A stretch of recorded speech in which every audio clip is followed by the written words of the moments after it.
Thank you everybody for joining. My name is Christopher Bonanno. I'm your host for today's Observability Expert Insight series. And this series is on unlocking more with Splunk AppDynamics. And today we're going to be going over the machine agent custom extensions. And I'm proud to announce that my good friend and colleague, Calvin Miller, is going to be our expert speaker. And then we have Bill Harper on the line for answering questions. If you guys have a question along the way, please feel free to put it under the Q&A section. It works out better that way if you do, so that everyone can see your question and then see the answer respectively. But at the same time, if you guys are just trying to put something in the chat quick, get the idea out, we won't ignore you if you put it in the chat. And then always, if there's any problems with audio, the video, or if you guys are experiencing any sort of delay in the streaming, please let us know in the chat and we will try to address that along the way. And then some cleanup or some housekeeping items, I should say.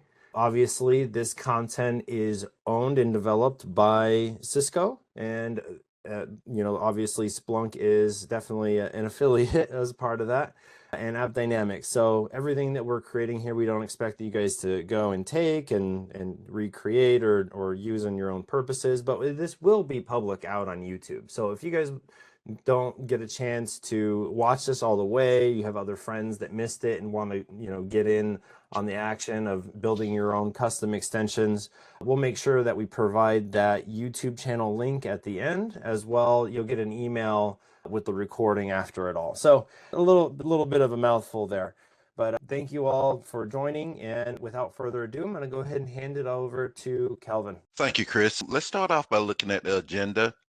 Today, we're going to do an introduction to the custom extensions, talk about the different types of custom extensions, some of the use cases and benefits for using the custom extensions. Then I'm going to go into the demo environment where I'm going to go through these different types of extensions and show you sample extensions that I've used in the past that you can take advantage of, get an understanding how to actually use them and put them in your environment. And then we'll talk about some best practice and we'll finish up with a Q&A. So introduction to custom extensions. I just start off by saying that custom extensions, I really love working with custom extensions because it take AppDynamics to a different level. But let's just get an understanding what are custom extensions. Custom extensions allows AppDynamics to collect metrics from sources that are not natively supported by the AppDynamics agent. In other words, you have unique applications or systems that you want to bring data into AppDynamics, just say values into AppDynamics and make them into metrics. You can use custom extensions to bridge the gap between items that the native AppDynamic agent does not monitor straight out the box. And the purpose is, like I said, custom application service and infrastructure components allow you to get these third-party tools and legacy system information into AppDynamics so you can use that information along with the information that's been captured by the actual agent side by side and be able to do things to compare what's being captured by the AppDynamics agent along with what's being captured by custom extensions. So how do they work? You set up a custom extension that runs on a schedule. It pulls that data out of the data source and puts it into AppDynamics metric browser so you can monitor it just like you would monitor any other metrics that's being captured within AppDynamics. There's actually 3 different types of custom extensions we're going to discuss today. One is Java-based, the other one is script-based, and the other one is using the machine agent as a HTTP listener. So custom extension metrics, just like built-in metrics, you can take advantage of the same features within AppDynamics. You'll be able to set up baselines once they get into the metric browser, and over time, you use the same baseline features as you would use with any AppDynamic native metrics that's being captured. You have the ability to display these metrics on dashboards along with the regular AppDynamics agent, so you can have that side-by-side view of what's going on with the AppDynamics standard metrics along with the custom metrics that you decide to bring in using the custom extension. So you'll also be able to use these metrics to set up health rules and policies. So you'll be able to get alerts on these metrics just like you would any other metrics that have been captured within the metric browser.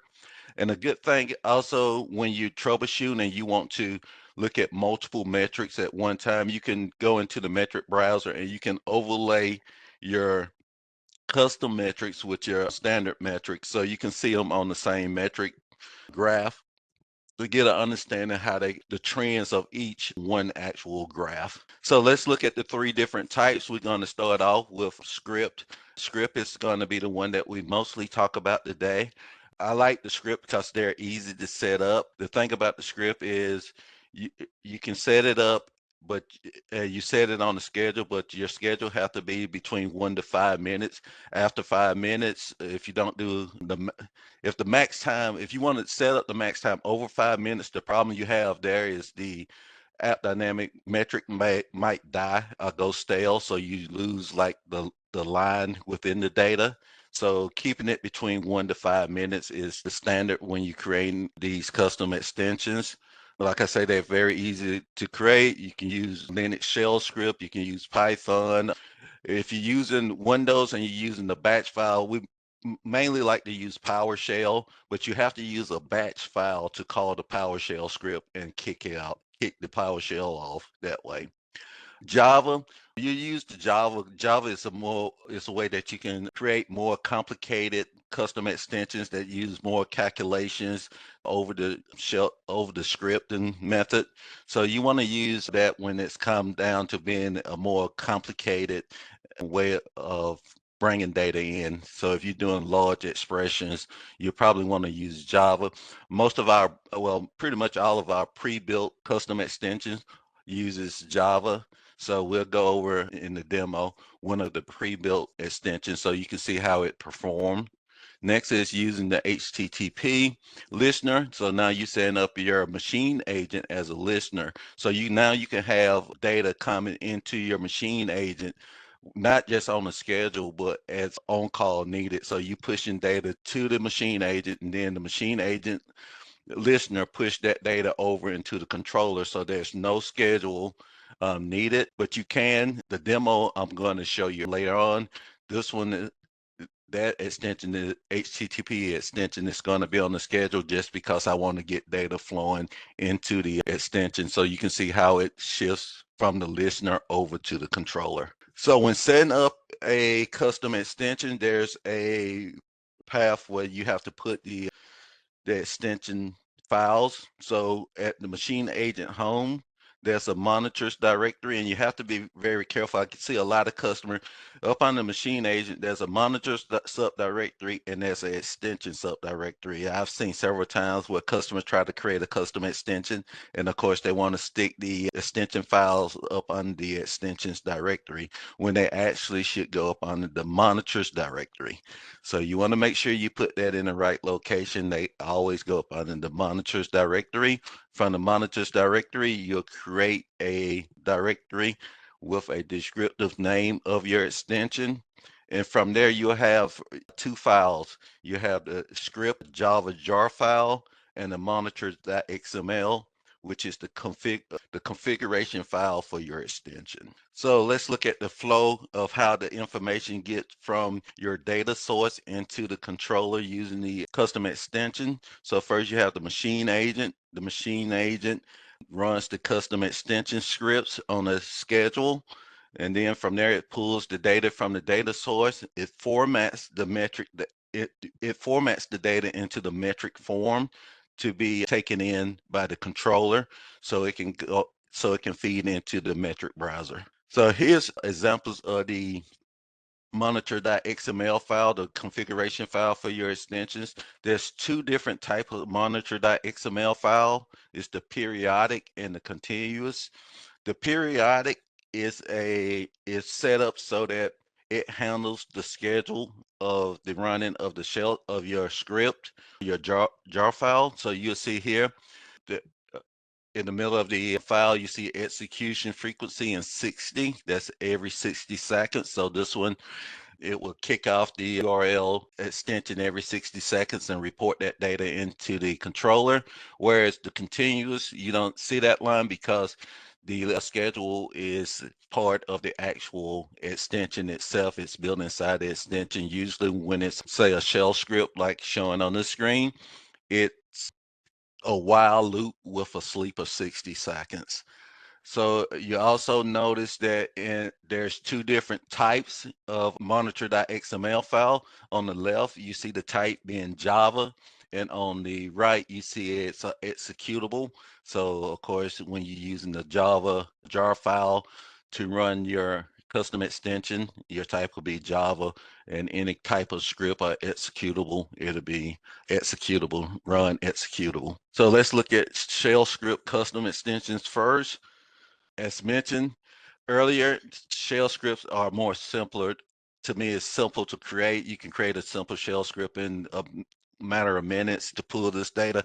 I kind of have a process where I've created one shell script, and every time someone asks for an extension, I can just kind of edit one line within that shell script that sets all the awk and sed commands to pull out the data I want to view. And from there, it puts it in the format, the standard format that you see at the bottom part of the screen, so it can feed into the metric browser. Now, I will say this, I noticed, and this just happened to me last week, that a customer was creating one of these, and they couldn't figure out why the information was not flowing into the controller. And the main reason was the name equals have to be there. They cut off the name equals part. They just started the output with custom metric, and we was not able to get that information to flow in until we figured out that that portion of the output was missing. As you can see, as flexibility, simple commands like netstat custom application logs could be easily extracted and massaged to this kind of format, so you can feed that data into the controller. In the demo, I'm going to show you an example using netstat, but you can use any command that you have to pull data out. For instance, I had a customer that wanted to monitor up down of SAP web dispatcher. We pulled that data out, put it into a metric into this format, pushed it into AppDynamics, and now they're able to set on alert a health rule whether the SAP web dispatcher is up and down. So there's a lot of things you can do like that with the script custom extension. Low overhead, we're just talking about a small script. It does spin up a process every time it runs, but it kills it right after it completes. So that's one thing. Unless you have it in a loop, then of course, if it's a continuous, that process stays open. As I said earlier, rapid development, pretty easy to write. As you can see, the little simple shell script that's on the right side. So let's now talk about Java custom extensions. You can look at Java custom extensions as being less expensive as far as overhead because they use the machine agent thread instead of spinning up a process.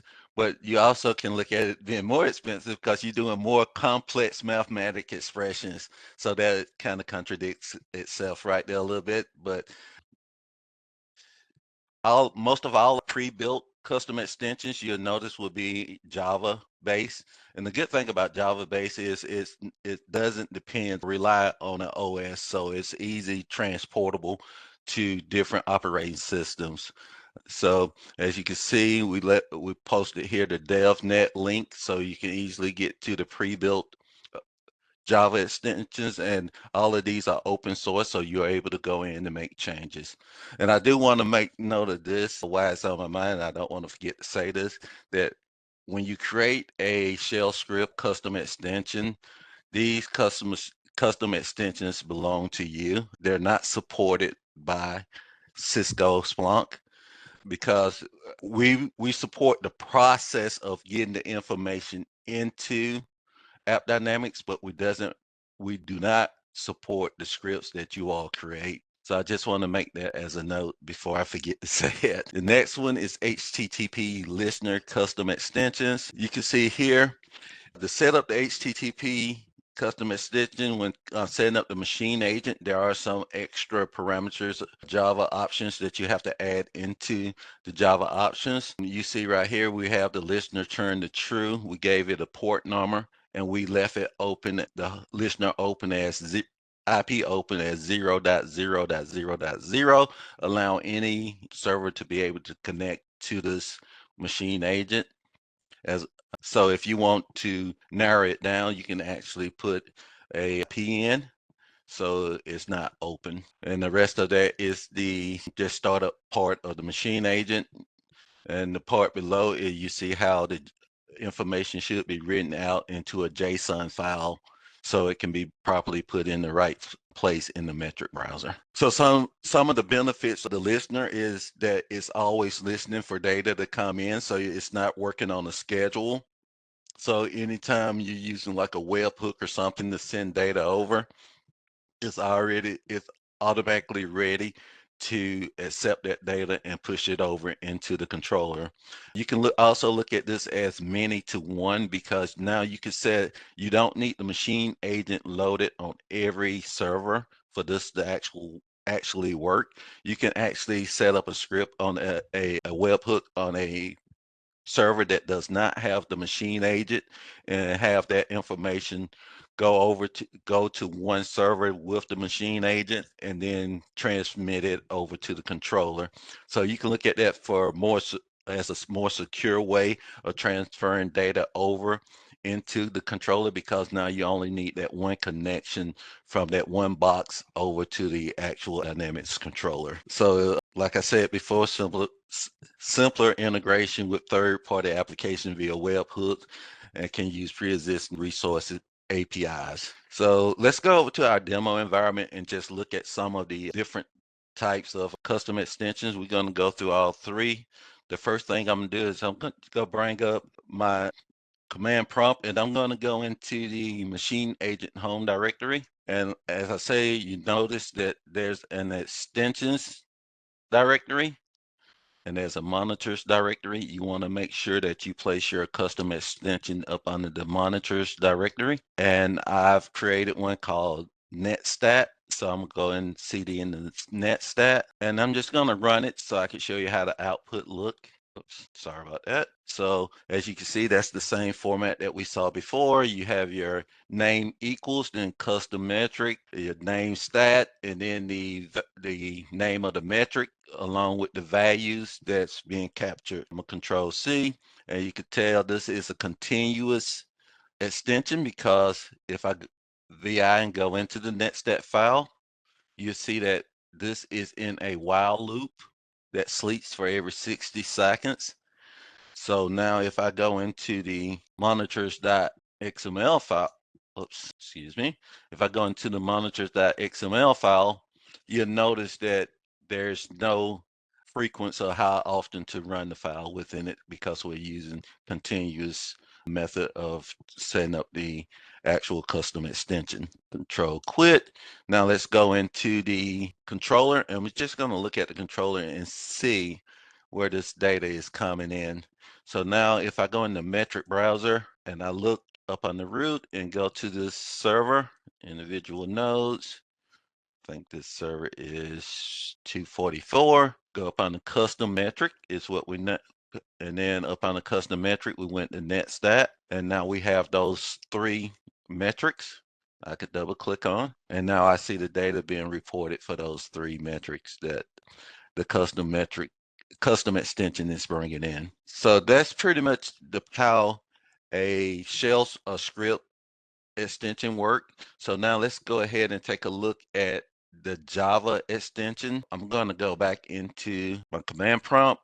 I'm going to go out of here, and the Java extension that I have that I pulled down from DevNet was the URL monitor. And when you download these from DevNet, you will have to use Maven to compile it into the jar file. So if you look here, compile it, it created this jar file. I also have a monitor.xml. And with most of these, you'll have a config.xyml, where you'll set up most of your configurations for your environment. So let's just take a look at a quick config.xml. Most of these for all of the pre-built extensions have this, and this is where you just do most of the setting up of what you want to monitor. For instance, this is URL monitor, and I have it monitoring Google and AppDynamics. So you can see how I just went in and I configured these. You can just continue to add onto this as many URLs as you would like. But let's go out. We're going to go into the monitor.xml next. And you'll notice that this one is a periodic because we're not telling the jar file is not telling it how often to run. The frequency is set in the actual monitor.xml here with 60 seconds. So now I'm going to go back into my controller and we're going to take a look at, go back into the metric browser and take a look at the data that's being reported in using this extension. We're going to go to 244 and up on the URL monitor. Now see the AppDynamics in my site. So now I can go up on the AppDynamics and I can get the information, the metrics that was set up within the custom extension for URL monitor. Let's go back and let's take a look at HTTP listener. So I'm gonna do a ps-ef grep for the machine agent that's running. And you'll notice here that I have set the listener to true, setting the port for 8293, and I left it open so any connectivity would be accepted. So now after this is set up as a listener, I know data is able to be pulled in through the listener port. I'm gonna go back here and I'm just gonna show you a quick script that I created to get data going in as through the listener port. So if I go here and the directory count is just doing a count of how many files and directories in a specific directory. VI, you can see here I put, here's the actual host, the port, where in the metric browser I want to place this information, the target directory where I want to count the files from. So this right here allows it to send the metrics over to the machine agent in a JSON file, and then from the JSON file, it pushes the information over to the controller. So I'm gonna control quit here. I'm gonna go back in my controller and I'm gonna look for directory count. And here's the file. And now I see that within that directory, there's 9 folders and files located. And you can see that it's already started. If I take it off, see, you see that it's already set up a baseline for it. So it's taking advantage of all the tools, features within the metric browser. These metrics are taken advantage of by doing it this way. I'm gonna go back over to the presentation, and that was my demo. And now we're gonna look at some of the best practices of using custom extensions. When you have custom extensions on the machine agent, you probably want to look at increasing the Java heap size. You can do that different ways. You can do it within the actual startup line of the machine agent. If you're using the machine agent and you have it set up in as a service, you can go into the bin / machine agent file, and there you can search for 256 and just make the change there.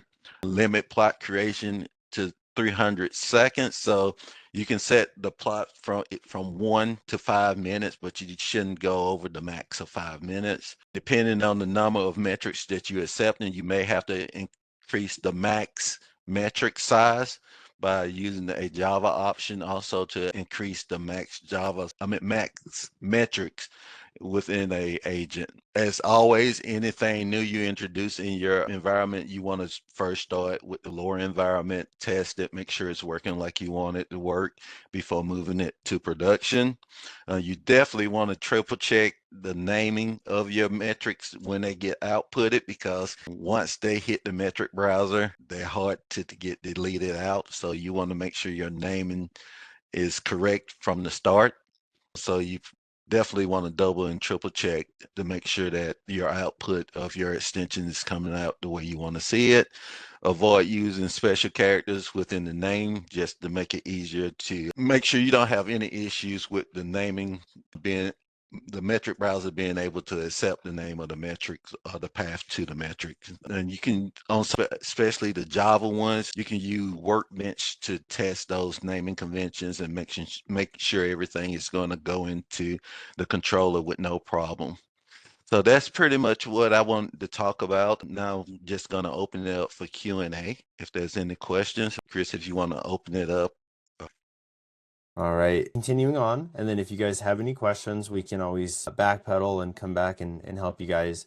And then there's also actually a Slido link at the end here too. If you guys are wanting to get certifications, start building up your resume and start getting into, you know, a professional level of using these tools, we highly recommend you check out the Cisco University. There's a lot of self-paced as well instructor-led courses. If you guys are already a customer of Cisco, a lot of these courses, the self-paced ones anyways, I believe a lot of those are already freely available for people that have the accounts and that are registered as a customer. And then if your company or your organization purchased some additional offerings, you'd be able to go through some of those instructor-led courses where they're sometimes in person, they're sometimes digitally. They are good for all regions, all around the world, as we have a footprint everywhere. And highly recommend checking out the u.cisco.com if you're interested in some of those Cisco University offerings.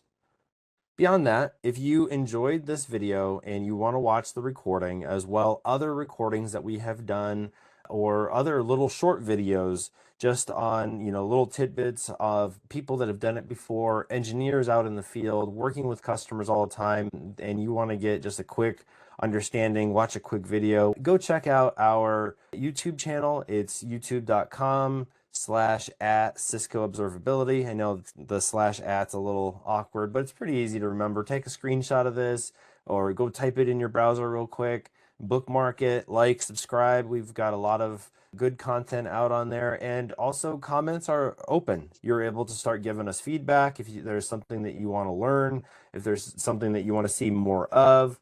Let us know. We're here for you. We want you guys to excel in using the products that Cisco provides you, and we're, as the customer success team, we are here to help you guys be successful with those products. Thanks all for joining, and I will let you guys have the rest of your afternoon back.